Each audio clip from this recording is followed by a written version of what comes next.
Salut à toi fan de barbecue, aujourd'hui on part sur la recette des tri-tips façon Santa Maria, une recette tout droit venue des US.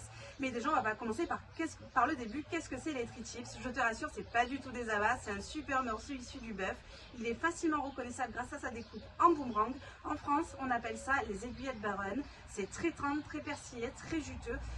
Moi je suis partie sur du bœuf Angus qui vient d'Argentine, je l'ai commandé chez Marblet Beef, donc commande en ligne pour 28 € du kilo. Je trouve ça plutôt raisonnable pour un morceau où on va manger à 3-4 personnes dessus. Et pour la préparation, comme je t'ai expliqué, c'est assez facile. On va partir sur la façon Santa Maria que je vais adapter à mon Masterbuilt Gravity 800. Et bien sûr, je t'explique tout ça dans la suite de la vidéo. A tout de suite!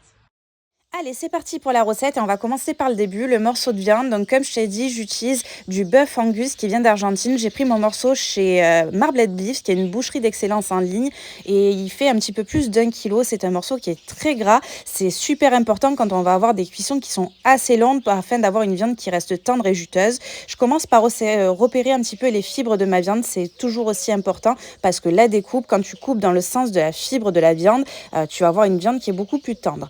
Ensuite, je vais passer à l'assaisonnement. Donc pour le rub, je l'ai fait maison. J'ai utilisé du sel, du poivre, de l'ail, de l'oignon en poudre et du paprika.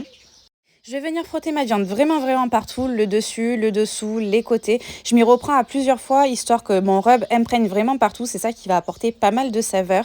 On n'hésite pas à utiliser la totalité de la quantité de préparation de rub. Et par contre, je ne l'ai pas utilisé d'après sur cette recette. C'est-à-dire que je suis partie sur mon rub directement sur ma viande. Ensuite, je vais mettre mon morceau dans un récipient et je vais le laisser reposer une nuit au frigo. Je plante ma mitters et on part sur le côté fumaison.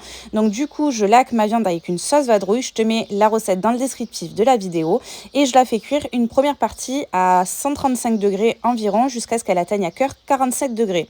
Je vais ensuite, quand ça a fait 47 degrés, la faire reposer et ensuite on va venir la saisir à plus de 300 degrés et c'est ça qui va apporter une jolie croûte et une belle coloration de la viande.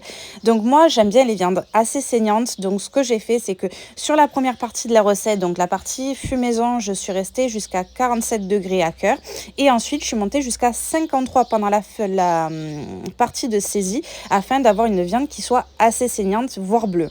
Et maintenant, on va passer au moment le plus satisfaisant de la vidéo, la découpe de la viande. Si tu réussis la cuisson de ta viande, c'est très bien, mais si tu loupes la découpe, tu auras quand même un morceau qui restera caoutchouteux. Le principe pour réussir, c'est de bien suivre la fibre de la viande. Moi, je suis partie sur des tranches qui soient ni trop fines, ni trop épaisses.